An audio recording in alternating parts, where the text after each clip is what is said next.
Welcome to the Windows Computer and Technology channel. And well, 23H2 is officially here today, October 31st, Halloween Day.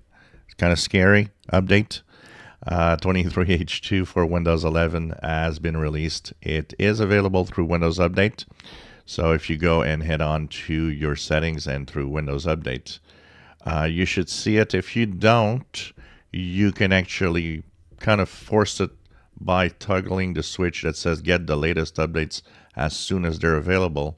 When this is on, you should see 23H2, which is a small enablement package that's being downloaded on your system. So if you are on your PC and want to have this latest update, you can check it out. It is, of course, something that you don't have to install. You don't have to move to 23H2. If you're on 22H2, you can stay there for as long as you want, as it will be an optional update that you have to install. So if you don't look for it or don't do anything, you won't get it now. But it is available, general availability through Windows Update. Microsoft has confirmed about half an hour ago it was released. So check it out. I am checking out my unsupported machine to see if something's appearing here. I don't see it on my unsupported machine, so I don't know if the fact that it's unsupported doesn't show 23H2 on it.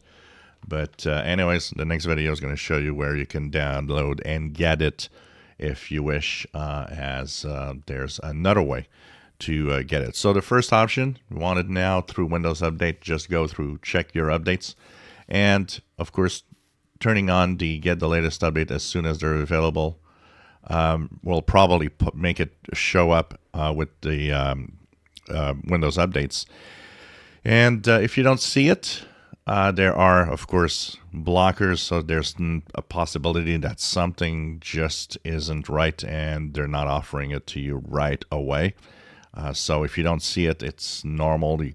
There's a lot of people that maybe don't see it yet. So we are moving on now to the next feature update, which is 23H2. So this is technically version number 3 of Windows 11. And this will give you 24 months of support, so 2 years until 2025, if you don't wish to move on to 24H2, for example, next year. If you enjoy my videos, please subscribe, give us thumbs up. Thank you for watching.